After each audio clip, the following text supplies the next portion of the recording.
Chapter 5. Advice from a Caterpillar. The caterpillar and Alice looked at each other for some time in silence. At last the caterpillar took the hookah out of its mouth and addressed her in a languid, sleepy voice. "Who are you?"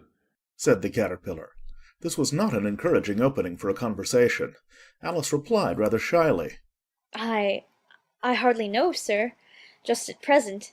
At least I know who I was when I got up this morning, but I think I must have been changed several times since then. "What do you mean by that?" said the caterpillar sternly. "Explain yourself." I can't explain myself, I'm afraid, sir, said Alice. because I'm not myself, you see. "I don't see," said the caterpillar. I'm afraid I can't put it more clearly, Alice replied very politely. for I can't understand it myself to begin with, and being so many different sizes in a day is very confusing. "It isn't," said the caterpillar. Well, perhaps you haven't found it so yet, said Alice.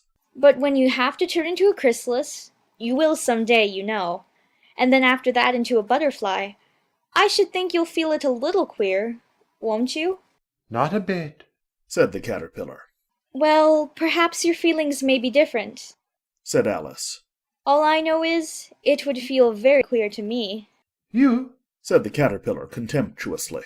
Who are you?" Which brought them back again to the beginning of the conversation. Alice felt a little irritated at the caterpillar's making such very short remarks, and she drew herself up and said very gravely, I think you ought to tell me who you are first. "Why?" said the caterpillar. Here was another puzzling question, and as Alice could not think of any good reason, and as the caterpillar seemed to be in a very unpleasant state of mind, she turned away. "Come back," the caterpillar called after her. "I've something important to say." This sounded promising, certainly.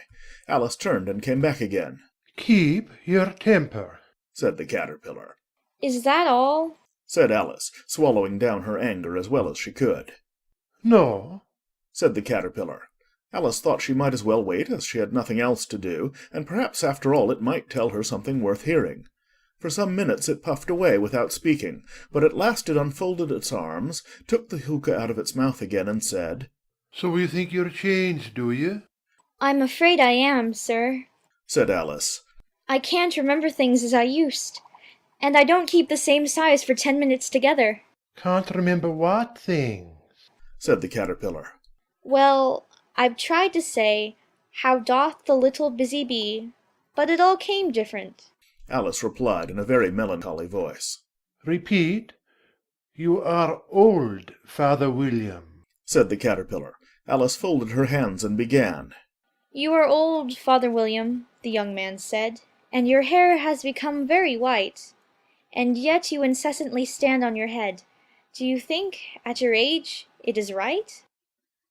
In my youth, Father William replied to his son, I feared it might injure the brain, but now that I'm perfectly sure I have none, why, I do it again and again. You are old, said the youth, as I mentioned before, and have grown most uncommonly fat. Yet you turned a back somersault in at the door. Pray, what is the reason of that? In my youth, said the sage, as he shook his grey locks, I kept all my limbs very supple. By the use of this ointment, 1 shilling the box, allow me to sell you a couple? You are old, said the youth, and your jaws are too weak for anything tougher than suet. Yet you finished the goose with the bones in the beak. Pray, how did you manage to do it? In my youth, said his father, I took to the law, and argued each case with my wife, and the muscular strength which it gave to my jaw has lasted the rest of my life. You are old, said the youth, one would hardly suppose that your eye was as steady as ever, yet you balanced an eel on the end of your nose. What made you so awfully clever? I have answered 3 questions, and that is enough, said his father. Don't give yourself airs. Do you think I can listen all day to such stuff? Be off, or I'll kick you downstairs. "That is not said right," said the caterpillar. Not quite right, I'm afraid, said Alice timidly. Some of the words have got altered. "It's wrong from beginning to end," said the caterpillar decidedly, and there was silence for some minutes. The caterpillar was the first to speak. "What size do you want to be?" It asked. Oh, I'm not particular as to size. Alice hastily replied. Only one doesn't like changing so often, you know. I don't know, Said the caterpillar.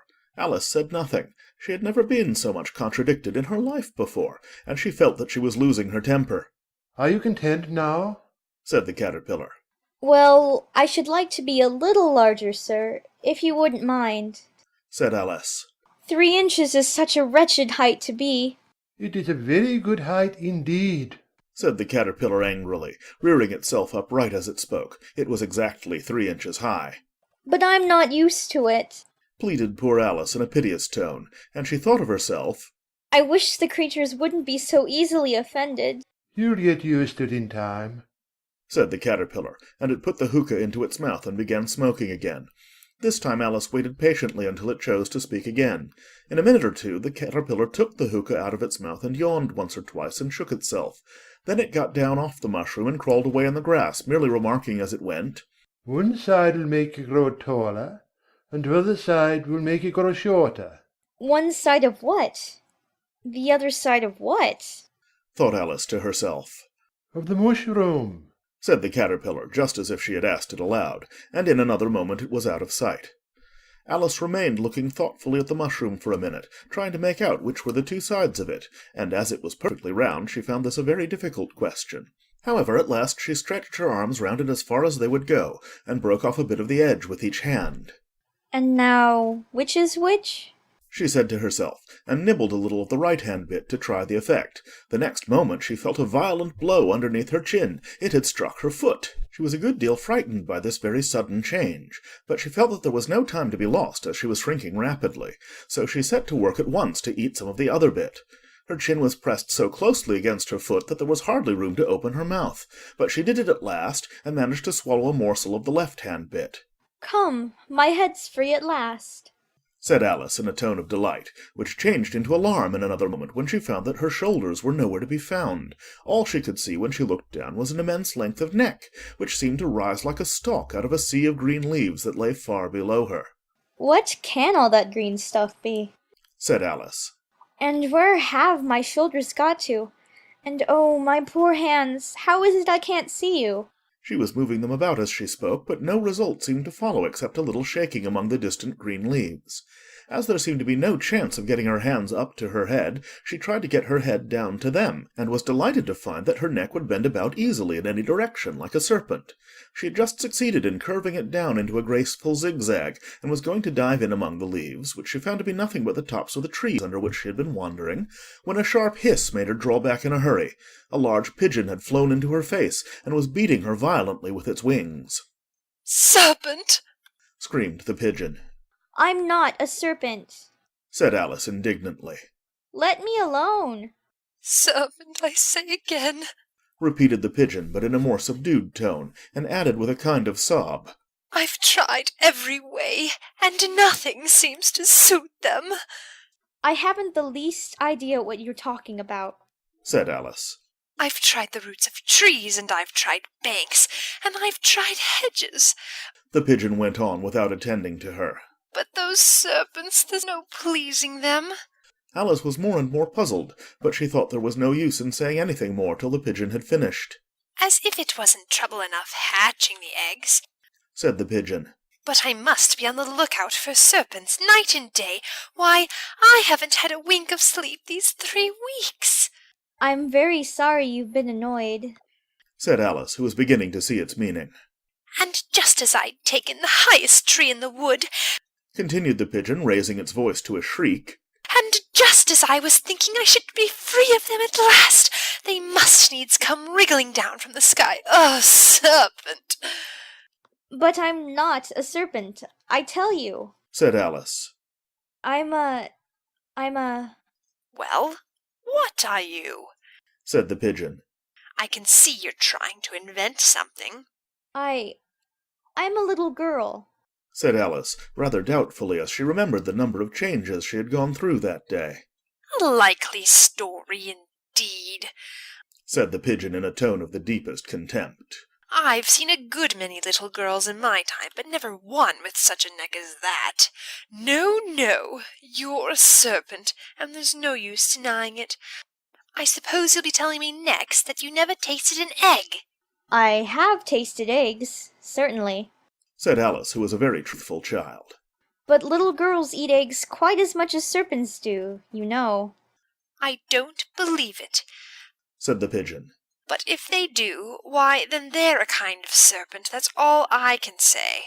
This was such a new idea to Alice that she was quite silent for a minute or two, which gave the pigeon the opportunity of adding, You're looking for eggs, I know that well enough. And what does it matter to me whether you're a little girl or a serpent? It matters a good deal to me. said Alice hastily. But I'm not looking for eggs, as it happens. And if I was, I shouldn't want yours. I don't like them raw.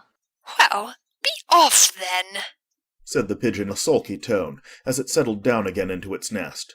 Alice crouched down among the trees as well as she could, for her neck kept getting entangled among the branches, and every now and then she had to stop and untwist it. After a while she remembered that she still held the pieces of mushroom in her hands, and she set to work very carefully, nibbling first at one and then at the other, and growing sometimes taller and sometimes shorter, until she had succeeded in bringing herself down to her usual height.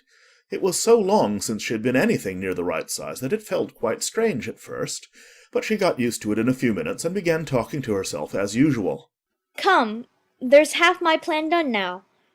How puzzling all these changes are. I'm never sure what I'm going to be from one minute to another. However, I've got back to my right size. The next thing is to get into that beautiful garden. How is that to be done, I wonder? As she said this, she came suddenly upon an open place with a little house in it about 4 feet high. Whoever lives there, thought Alice. It'll never do to come upon them this size. Why, I should frighten them out of their wits. So she began nibbling at the right-hand bit again, and did not venture to go near the house till she had brought herself down to 9 inches high. End of chapter 5. Said Alice. But when you have to turn into a chrysalis, you will some day, you know, and then after that into a butterfly, I should think you'll feel it a little queer, won't you? Not a bit, said the caterpillar. Well, perhaps your feelings may be different, said Alice. All I know is, it would feel very queer to me. Chapter 5. Advice from a Caterpillar.